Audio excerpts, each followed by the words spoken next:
Never seen a lame man walk, never heard a dumb man talk, never seen a blind man see. I promise you will change his name. Never seen a cancer dead, never seen all the poor get fed, never seen a prisoner set free. I promise you will change his name.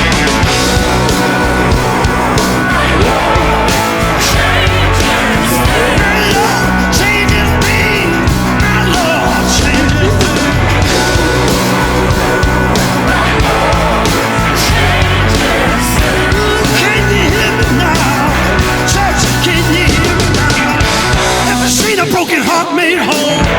Never seen an orphan find a home. Never seen the weak find the strength. I promise you I'll change his name. Never seen the sick get healed. Never seen a mystery revealed. Never seen a death man raised. I promise you I'll change his name.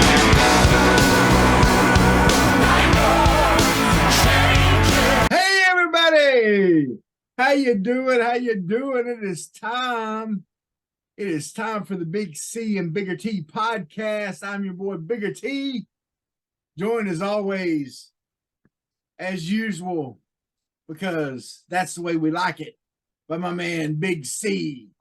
Big C, Clint Clark. How you doing, buddy? Man, I'm good, rocking, as you can see. For those of you not on the YouTubes, Kissing 96 hat. Yeah, Clint's rocking a Kissing 96 snapback. Yeah.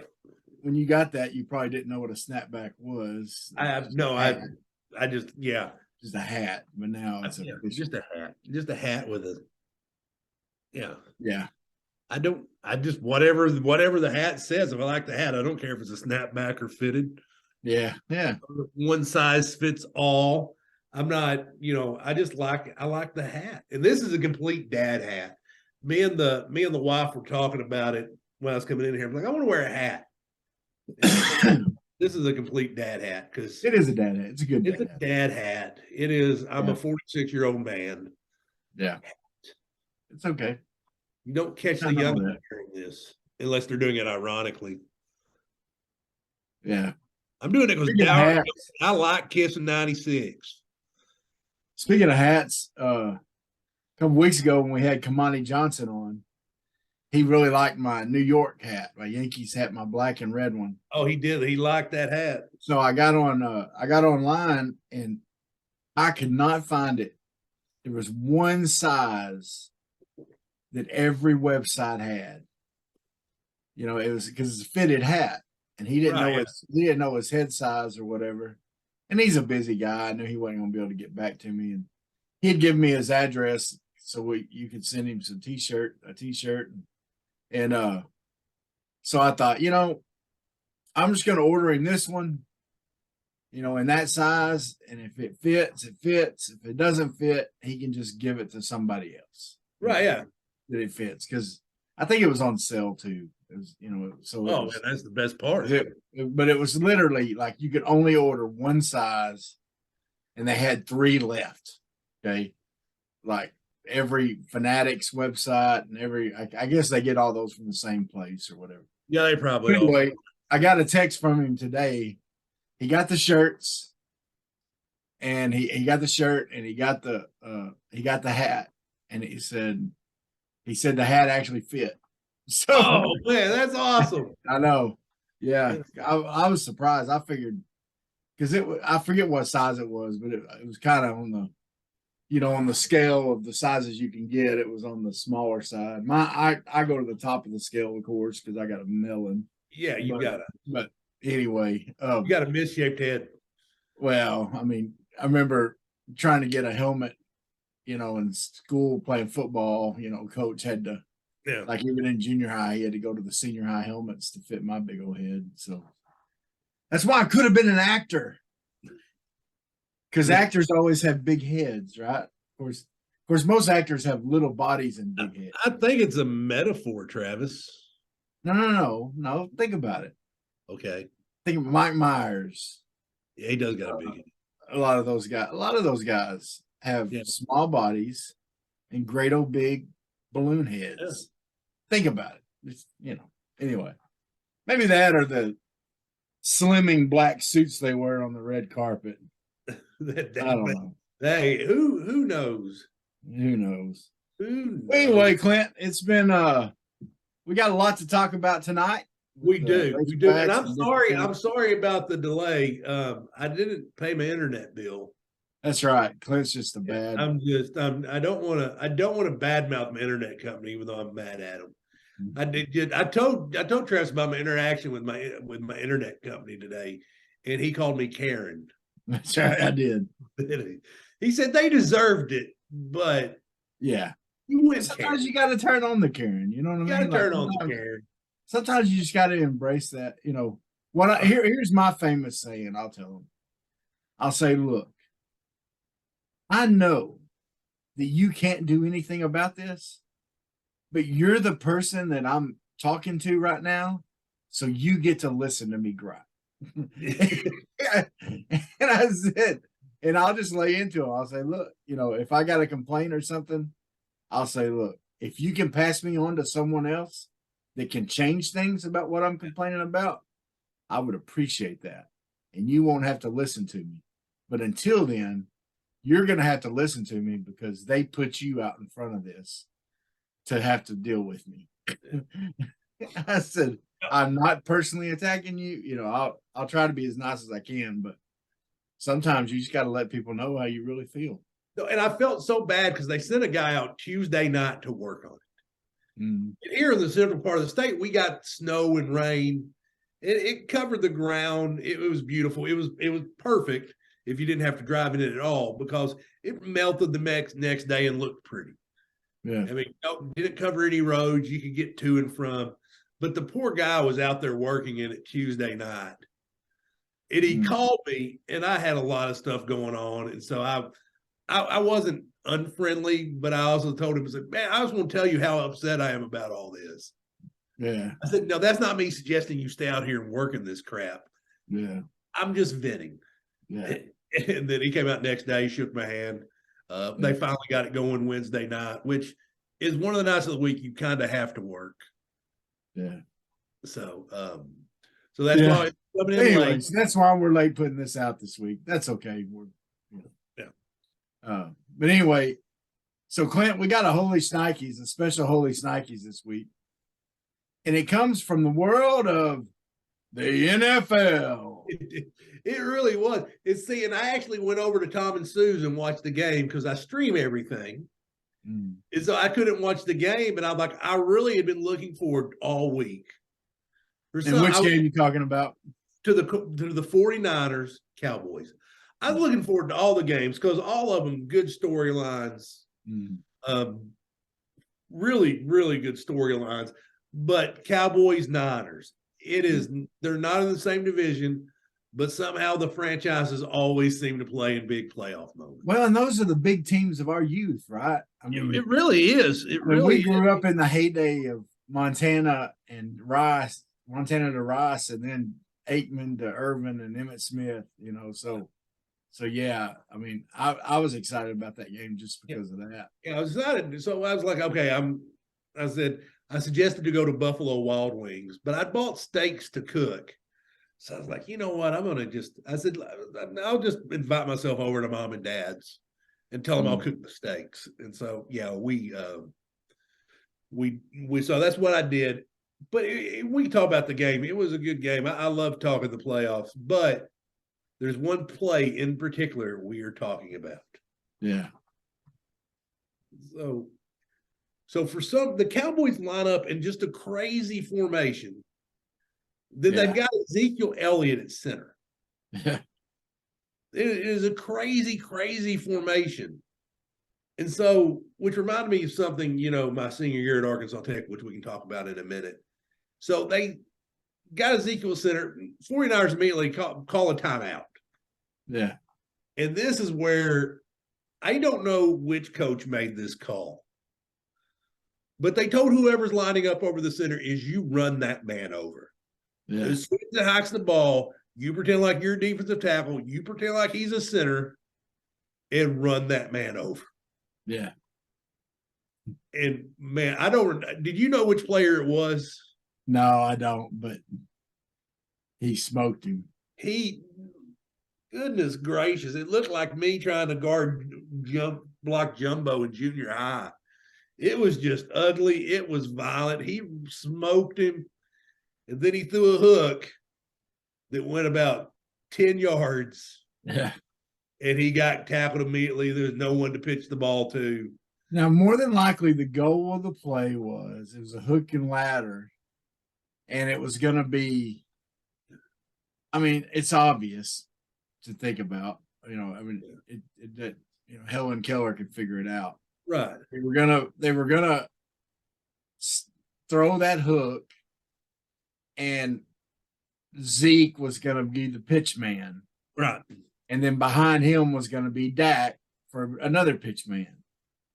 Okay, so Dak's lined up at quarterback, and so they were just gonna, start like a hook and ladder type play, just descend into madness is what they were wanting.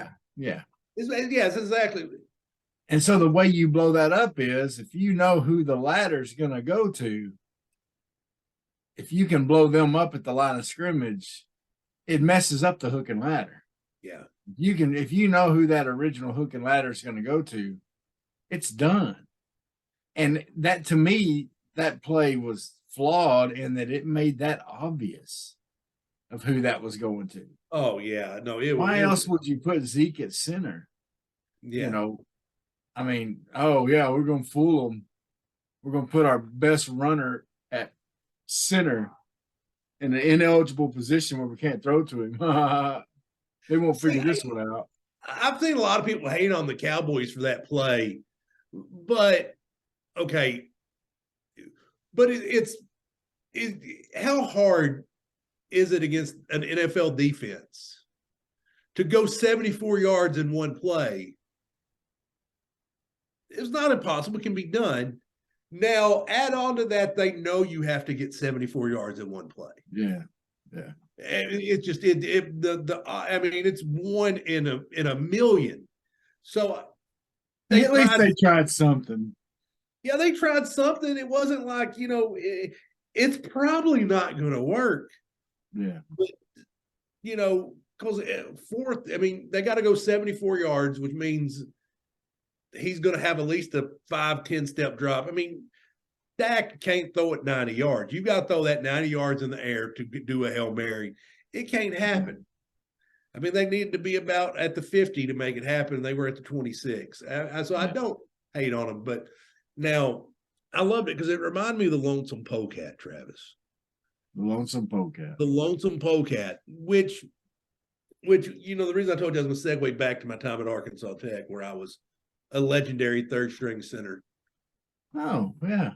I didn't know did you know that? I've heard the rumors. I mean, they wrote folk songs about me down there, Travis. Oh, did they? Well, how did those songs go? Here goes Clint. He's a good guy. Watch him snap the quarterback's head. Woo, woo, woo, woo, woo. Oh, yeah. There goes football. I think I got that on iTunes. Yeah, I don't know. I figure I'll get a text from Gabe after that one that my song was that bad. That they wrote folk songs about me, but no. So they do a senior pick game where the seniors kind of pick teams, and they let the seniors they let the offensive players design a play. Yeah. So Jumbo Senior, he did a garden round because it's a garden round. Yeah. So I'm like, okay, every offensive lineman's dream is to get the ball once. Yeah. And so I suggest the Lonesome Polecat where the center would be eligible. And then the defensive coordinator, Coach Hose, is like, that's not legal. I'm like, yes, it is. It's legal. And he goes, if I report eligible, we can do it. And he goes, it's not legal. Are you really suggesting we run an illegal play so you can get the football? It's practice. I'm like, yes, it's the spring game. Yeah. It doesn't matter.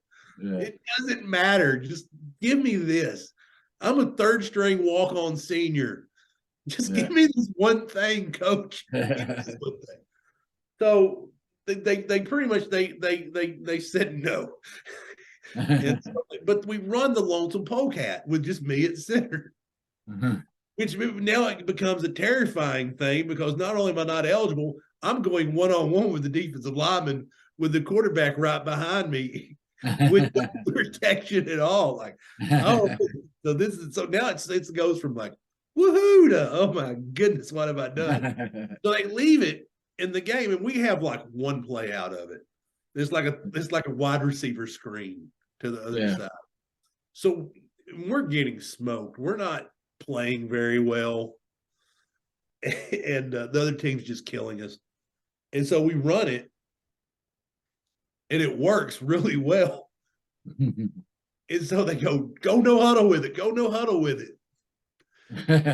We ran it like 3 plays in a row. So nice. I will say this, it wasn't what I wanted, but it worked really well, and it got ran more than any play ever. So your pick game. It was probably only twice in a row, but for my ego, I keep saying it's 3 times in a row. Yeah, well, so yeah, I think it's fair. It's fair enough, isn't it? Okay. Well, Clint, we the last time we talked, we were worried about our piggies, worried about our Razorback team, our young Hogs. But nothing heals a struggling basketball team like playing other struggling basketball teams. Yeah. And so here comes Ole Miss and LSU. And things are looking up for the team. There's still some weaknesses, there's still some struggles. Their shooting is better. I want to talk about a couple individual players that we're seeing just some really good stuff out of. Devo Davis has to be is the big talk of everything right now. You're seeing some leadership out of him, but the most important thing we're seeing is just some really, really good shooting. His percentages of, I think I forget what his percentage was before the last few games, but he's been in the, shooting in the, 30, 40, 50% range from 3 in the last couple games. And that's really helped this team out, the fact that he's been able to hit some shots. And he's crediting that with, Muss challenged the guys a while back that they need to be in the gym shooting on their own outside of practice. Well, and that's what you want a guy like Devo to do. Mm-hmm. You want to see Devo be the leader. I mean, he's been there longer than anybody. Yeah. So I mean, that's what a guy like Devo Davis should be doing. Now it's easy to say that's what the guy should be doing and actually doing it. Yeah. And so he's actually doing it, and he's leading by example. So I've been thrilled to death with Devo. I mean, he's still playing just killer defense. It seems like he's cleaned some stuff up, not taking near as many. Just like yeah. Well, and the problem is, the good thing is now some of those shots are going in. They're the 3-pointers that are going in. Now, someone else that's, Anthony Black has done a better job of controlling the ball. Of course, some of that is Devo's playing a little more point. But I was having problems with Black as far as he seemed to be kind of willy-nilly with the ball some. He was, getting the ball taken away from him a little too much and just being careless with the ball. And the last couple games, we've seen him do a lot better with that, for sure. And then, what do you think about Anthony Black's play? See, he reminds you he's a freshman sometimes. Yeah, he really, really does. He has his freshman lapses, a little bit more turnovers than I'd like to see, but I think Anthony Black may have. I think we're going to be looking here 10, 12 years down the line, and Anthony Black could be a perennial all-star. Yeah. I think he's got that. I think he's got that kind of ceiling. Yeah, no doubt. I definitely think he's been the best out of all 3 5-stars we've gotten. Mm. Well, but you see, it's not fair to judge Nick Smith, and and Jordan Walsh is also a heck of a player, and he started coming along a little bit too. He's one of them that. No, I know we're talking about Anthony Black here. I'm gonna get off on tangent on Jordan Walsh. He's one of them I think is going to jump into the NBA, after this season, and he probably really should stay for a second year at Arkansas. I think he would benefit so much from a second year at Arkansas. But that's my opinion, and no one cares.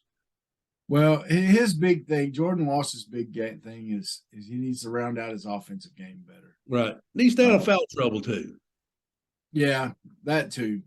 But now some of those fouls though, that one against LSU wasn't even close. Did you see the video of that? Oh no, but where Muss went off and Brewer and his son was having Michael Musselman was having to hold Eric Musselman back. Like it was bad. It was so bad. Like it wasn't not even close in Walsh. But now Walsh ended up staying out of foul trouble in that game. So I think Jordan Walsh could be that guy too. But I just think he would really, I agree. He would really benefit from another year at Arkansas. I don't know. I don't know if Anthony Black will help. It would ever. I mean, I think he's working his way into a top 10 pick. Yeah, because I mean, I don't know where Arkansas would be without him. Yeah, Well, now in this LSU game, I think it was Miller from LSU came in, with that tweet saying something about we're gonna run through the smoke. We're gonna run through the smoke, and of course the players took that to heart, and of course Devo shut him down in the first half. Yeah, just shut him down. In that first half, they scored 13 points. Yeah, it's something ridiculous. Like it was an awesome display of defense in that first half. But there was a stat in that game, Clint, that the commentators brought out. And I forget if it was Jimmy Dykes brought it up or I forget who the play-by-play guy was. But thankfully they said it more than once because I don't think I misheard them. And this shocked me. Okay. LSU, a Division I basketball team. Yes, they had to replace pretty much the whole team. Yeah. They got a new coach. But a lot of their team are transferring guys that have played D1 ball. Good, they're good ball players, right? Yeah. On the season, they're averaging 48, Clint. 2 percentage points below 50%. Okay. Mm-hmm. On layups and dunks. Yeah. 48%. Now look, I get frustrated when the Hogs have teams that aren't good at the free throw line. Yeah. And I get frustrated when the Hogs have teams that aren't good from the 3-point line. But if we had a team that was shooting 48% from layups and dunks, I don't know what I'd do. I'd be ready to give up. Now, a lot of those layups, they're considering, just stuff inside the close range. Yeah. Because, I don't know. I would think Arkansas got killed on the boards the other night because it seemed like a lot of times LSU was getting 3 or 4 shots at the basket and missing it every time. Yeah. I'm honestly surprised it's not lower from what I saw in that game.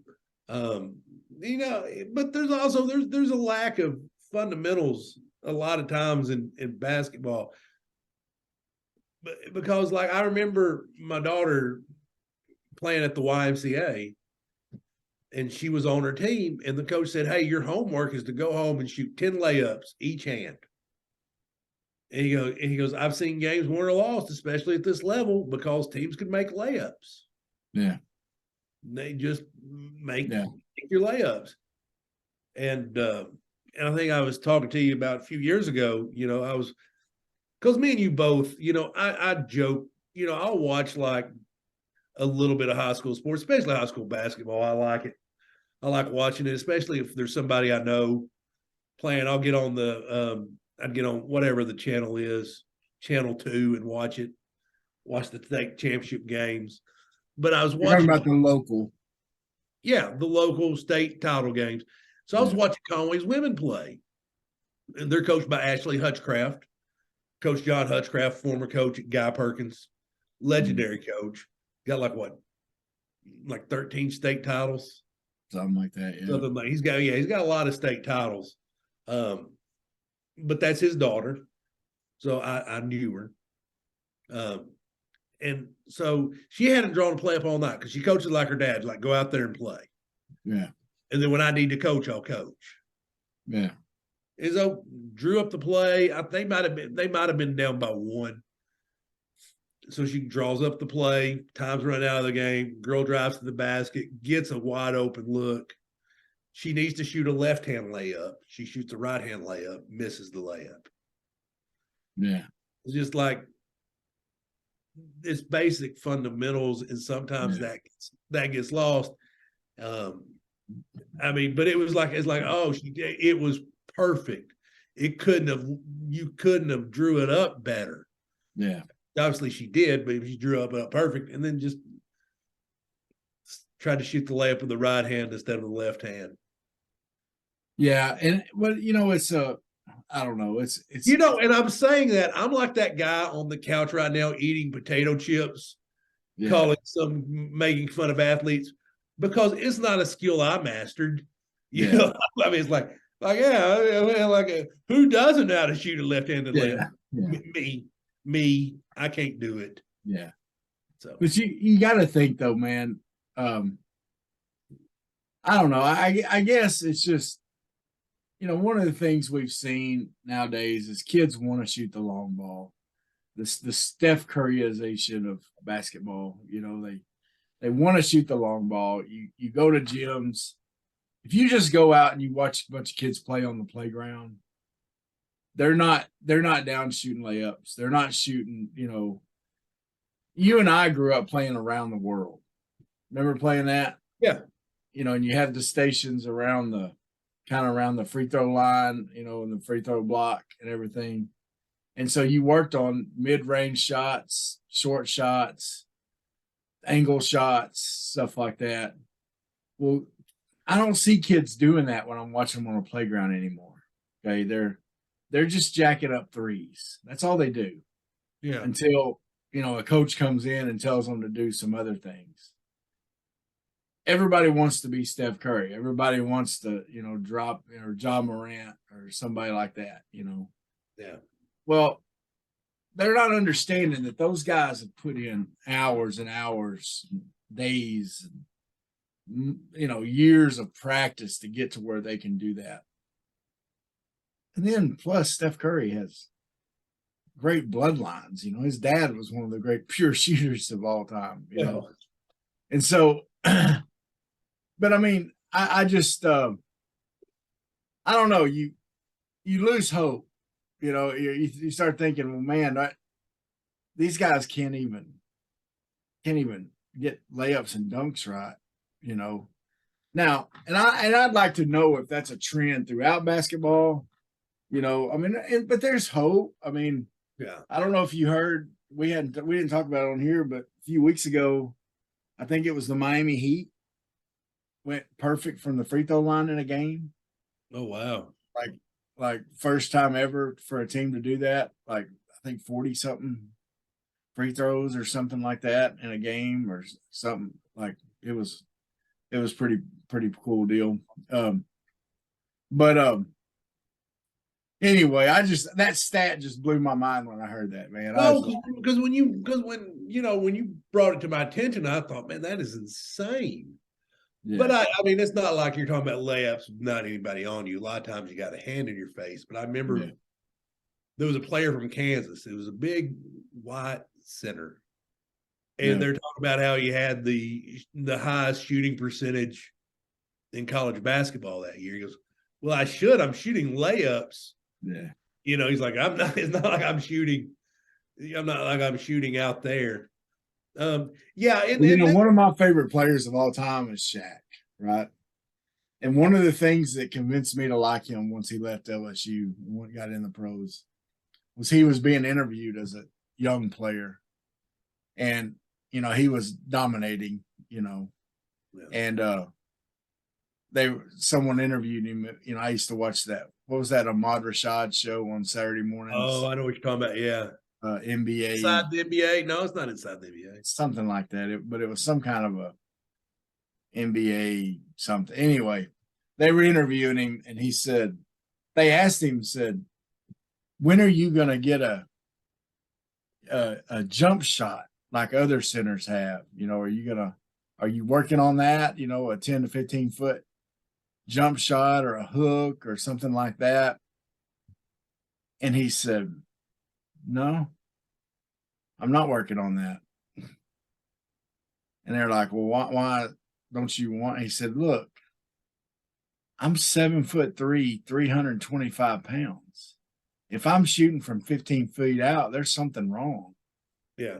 He said, I'm stronger, faster, more athletic than anybody I play against. I should be at the basket every play.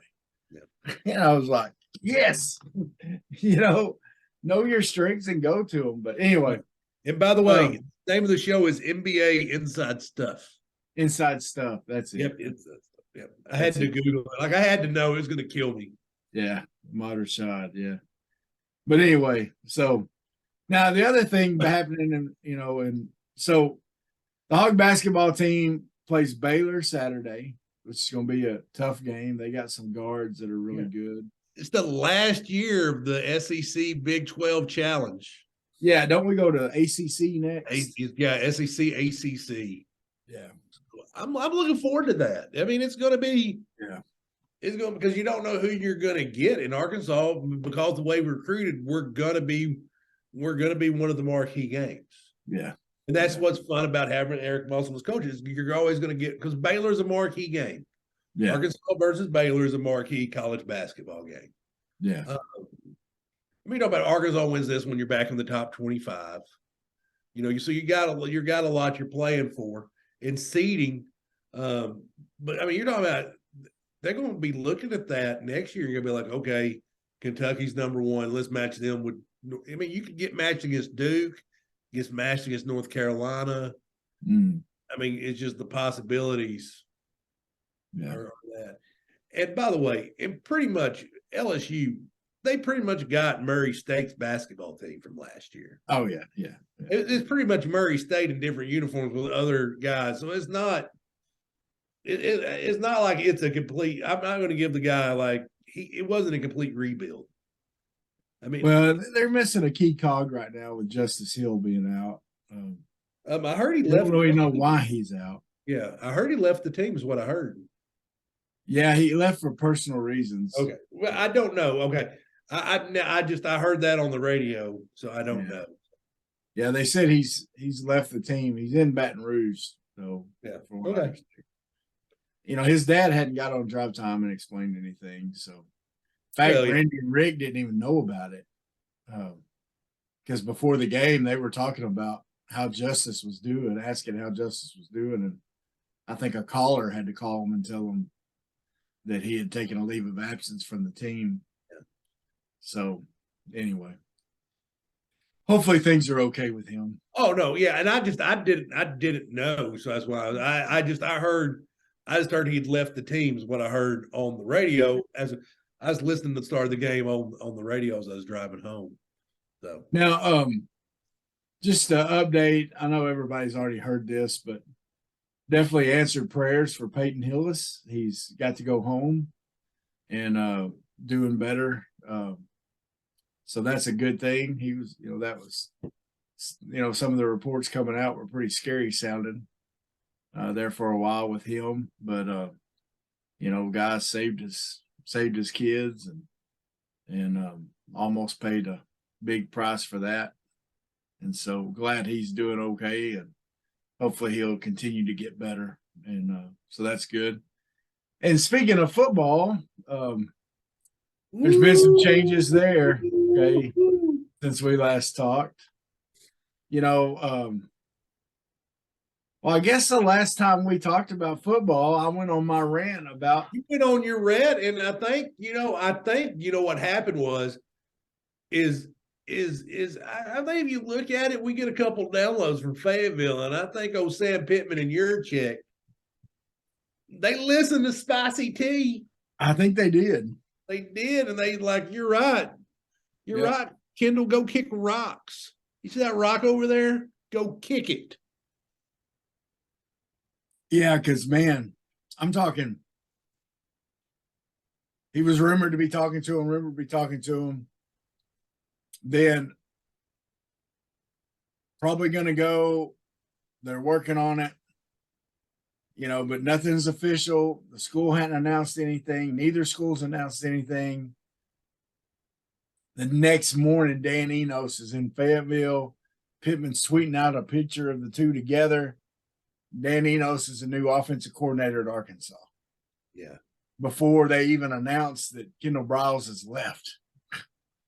Kendall's got to be like, I don't have a job. And then it starts leaking out through several media people that Pittman and Yurchek, after the Mississippi State deal, they were like, okay, you're either staying or going. Yeah. I have somebody, and a lot of people think that was Enos then. I have somebody ready to step in. You either go or stay. And that Briles decided to stay. But then TCU came calling. Right. He listened to his agent, tried to get more money out of Arkansas, and Arkansas said, we've already done this twice. Sorry, you're gone. You better take this one. Yeah. And then it became probably Briles trying to talk TCU into taking him, partially because, there's a lot of TCU folks aren't happy with it. Because they remember, we sort of gloss over it. But, he came in with some red marks on his portfolio there with what happened at Baylor. Well, that stuff at Baylor is probably as bad as anything that's happened at any college football program ever. Yeah. And we've acted like we've acted like it doesn't happen because he was our guy. Okay. Well, just like we ignored a lot of Bobby Petrino's past whenever he came here, Oh yeah, that's not shady that he's leaving with 3 games left of the season. He's putting a note on his player's locker. No, that's because that's just ESPN doesn't like us because Home Depot's their main sponsor and they own the Falcons. That's why. Well, Kendall never got directly tied to anything. Yeah, no, he didn't. No, and to be fair, and from what I understand, Kendall's family was extremely upset because they love living in Northwest Arkansas. Yeah. They're very tied into the school and the churches and things like that up there. Okay. So from what I've been hearing is they were really sad to have to leave, No, I mean, they kind of knew they would be leaving sometime. But also he was a guy, Clint. TCU is his 6th school in 8 years. Yeah. So he was a guy that bounced around anyway. That was indecisive about where he wanted to be anyway. Yeah. So this idea of him always looking for greener pastures. So what are your thoughts on Dan Enos coming in? Well, I love the hire. I mean, I really do. I mean, he's bounced around now, but the thing is, you want to think who's the most successful pro hog quarterback in mine in your lifetime. You got to say Brandon Allen. The man's going to make an NFL pension. Yeah. I mean, he's 30 years old and he's still playing in the NFL. Yeah. I mean, you know, you're one of the top 64 quarterbacks in the world if you're the number 2 guy. Yeah. Dan Enos got him there. The best team Brett Bielema had, Dan Enos was calling the plays. Yeah. Which I think was Brandon Allen's senior year. Then after that, I really think, and I've said this before, I think Brett Bielema's downfall was losing Sam Pittman. Yeah. So Sam Pittman's worked with him as an offensive coordinator. He knows what he's getting. He's getting a proven commodity. Man's coached under Nick Saban. Nick Saban trusted him to coordinate his offense. Yeah. That says you're pretty good. Quarterbacks. Yeah, coach your quarter. He coaches quarterbacks, called his offense. Yeah. The man can coach. And then Maryland had a good year. I mean, he's coached Tua. He coached Tua's younger brother. Mm. So I'm excited. I like the hire. It didn't work in Miami for whatever reason. I remember he had a moment down there. But I think it's a good hire. Now, you know, he's turned over a lot of the defensive staff too. Yeah. Well, now going back to Enos, I want to go ahead. Sorry, I'm trying to jump ahead. I think I like the hire also. I do hope Enos puts in some hurry up, no huddle, because I think KJ works well under that. Yeah. I think that's something that we didn't really do with Brandon Allen and them.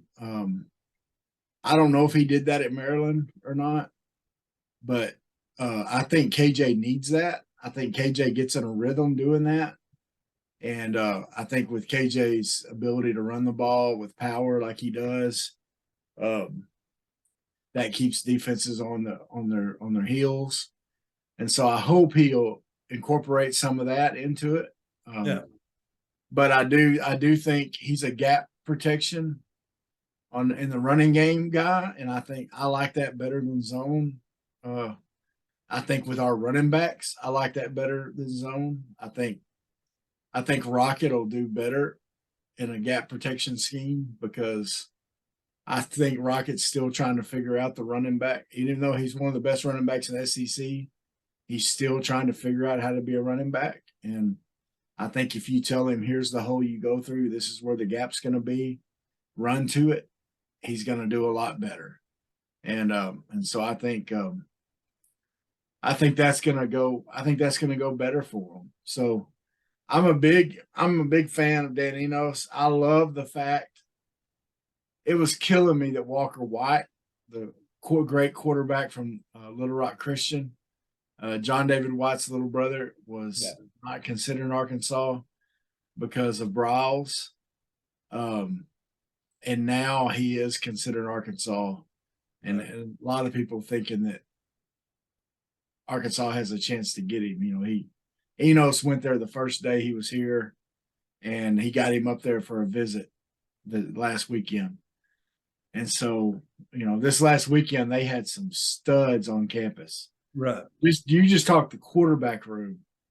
They had like stud quarterbacks till 2026 with the Archer kid from Greenwood was there. Yeah. Great. I mean, they had some stud guys up there ready, you know. If they can get two of those three, the quarterback future for Arkansas is nice. You've got to look at that quarterback room we have right now and see the type of players that we have in that room. Mm. You know, KJ Jefferson's a top 10 quarterback in the country. Yeah. You know, Jacoby Criswell, he a big, strong, athletic kid. And then same thing with Malachi. We have got a good quarterback room. And like you said, we get two of those three. Some of those guys that are up there, I think the future is bright because at the end of the day, you've either got the quarterback position figured out or you're trying to figure it out. And I've heard and what highlights I've seen of Walker White, he's the truth. That kid's got good throwing motion. He runs like a 4.6, so he's mobile. I don't know why Brawls. They just said he wasn't a good fit for Brawls' offense, but I don't see how. He looks like to me one of those kids that you could put him in any offense. No, and when you've got Dan Enos needs to come in this season and design the offense to work around KJ Jefferson. Yeah, because he's their best chance to win. You get Walker White, somebody like that, design the offense, tweak the offense a little bit. You're good offensive coordinators, you're good head coaches. They look at what you have. They say, okay, I'm going to blend some of what I do. I'm also going to take what you're good at and I'm going to mix it in with this to make the best dish. And there you go. Well, one of the best things about that quarterback room that you mentioned is two of those backups, Criswell and Singleton, are similar to KJ. That's what I'm saying. Yeah, I mean, so they're similar top players. So you're not going to have to change up the offense when they come in. Yeah, you know what I mean. I think, like with Hornsby was a different kind of player. I mean, even though he was mobile like KJ, he was more of the speed mobile, so he was different. So you had to run different kinds of running plays with him than you would with KJ. You definitely couldn't run the same kind of passing plays you did with KJ. They had different kinds of arms. So yeah, I think you're right. You got to feel better about the quarterback room. You got to feel better about who's leading that with Enos. Another year with KJ. So yeah, it's and then like you said, they've filled out the defensive staff. You got Williams. They brought in the co-defensive coordinator from Florida State, who's going to do D-backs. And then you got the other guy from Florida. I don't know where he was from. Yeah, Florida. I think he was working as an analyst, but he coaching. But when you have historically bad defense, you have historically bad, changes. Yeah. And I think, Deke Adams being the only holdover says something. I think Pittman saw the writing on the wall with Shear being gone as soon as Odom got a head coaching job. Yeah. So, I mean, obviously he had hired Williams knowing that he was going to probably coach linebackers. Yeah. So he just wasn't going to come out and say it. But so you got, new blood in the secondary coaching staff, I think is a good thing. Yeah. I really do. Nudie, Dwight McLaughlin coming back, running it back. McAdoo. Yeah. But you got to think about that. You've got three all SEC in some form fashions coming back to that secondary next year. Because you got Hudson Clark, all SEC safety. You got Quincy, all SEC freshman. Yeah. And then you've got Nudie, all SEC cornerback. So you got some good pieces coming back. And I think with the transfer portal, they've had a couple good players from Baylor. I expect to see them much improved on defense. I'm looking forward to seeing the product they put out there. So I'm really excited for football season next year. Well, and we'll talk about this, I'm sure, a lot as we keep going. But the other thing is, a little more of a friendly schedule.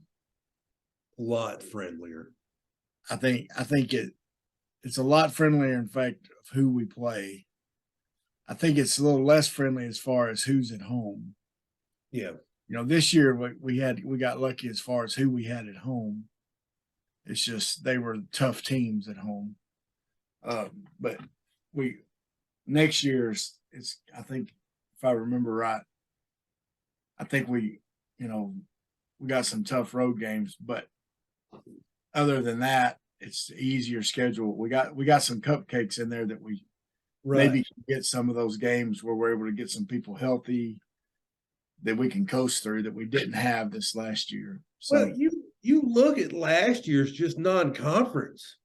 Cincinnati had just been they were just a playoff team. You opened the season with them. Yeah. Missouri State, you got to say it was a disappointing team. And the fact that it was competitive was disappointing. It just is what it is. Liberty wasn't that bad. They had Power 5 talent on a lot of places, but the game we should have lost. But I mean, shouldn't have lost. We just shouldn't have. Healthy KJ, we win it. And then BYU, I mean, it was a scary. Because I think I told you, I said, I don't know if Chad Morris would win a game on this schedule. Yeah. And he usually was good to at least eke out a FCS win. So, well, now Kendall Browse I'm sure is getting talks with Chandler Morris down at TCU because that's his quarterback now, and so he'll get to see. Well, Chandler started off as the starting quarterback, and he got hurt. Yeah. So then Max Duggan just didn't give the job up. Yeah. That'll be interesting to watch. So, well, Clint, man, it's lots of fun stuff going on with the Hogs. Yeah. We didn't really talk about women's basketball much, but they got they had a tough one against South Carolina the other night. When the team you play has more rebounds than you have points, that's a bad day. So South Carolina does that to a lot of teams. Yeah, they do. It just other than that, the girls are playing good and yeah. representing the Hogs well. So hopefully they'll have a finish out the year well. We'll keep rooting on the Hogs basketball team, and hopefully Baylor, they'll get them Saturday. Yeah, I'm looking forward to them. I'm looking forward to watching that game. Yeah, kind of a throwback to the old Southwest Conference days. I bet that gets mentioned by the announcers. And, once or twice. Yeah, once or twice there. So once or twice. Anyway, folks, we thank y'all so much for listening and watching. Don't forget we're on Apple. Go to Apple and give us a 5-star review. That helps us get noticed by other people. So anytime you can do that. Same with Facebook, YouTube, any of those places. That kind of stuff helps us out. If you like listening to this, like watching it, share it.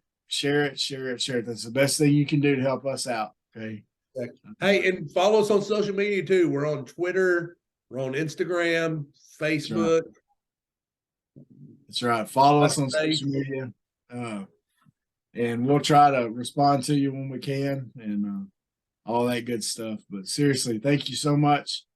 We look forward. Sorry this week's a little late, but once again, Clint's got to pay his bills. I got to pay my bills. He's like Destiny's Child. He's got those bills. So anyway, Clint, man. And everything I own in a box to the left. That's right. Clint, as fun as always. And Hometown Roofing, Booyah, Bobby B. And I want to how about some Big C, Bigger T podcast right there? How about that logo? Them's two good looking fellas right there. I look behind me to see it. It's a green screen. All right, y'all. Thanks so much for listening and tuning in. And once again, share, like, all that good stuff. We appreciate you so much. Bye, everybody. Sweat, work, filthy, dirt, harvest, hurt, kingdom come. Sweat, work, filthy, dirt, harvest, hurt, kingdom come. Listen, that's why I sweat when I work. My hands get filthy down in this dirt. Won't see no harvest till I hurt. Crying your kingdom come. Listen, I wake up in the morning, I bow my head to pray. Mama told me if I don't, ain't nothing gonna change. These prayers breaking up hard ground so I can sow the seed. Ain't afraid of no aches and pain. Lord knows I gotta follow his lead. That's why I swear when I work, my hands get filthy down in this dirt. Won't see no more till I hurt. Crying your kingdom come. Oh, I swear when I work, my hands get filthy down in this dirt. Won't see no more till I hurt. Crying your kingdom come. Sun beating down so hard I can barely breathe. Hard to sing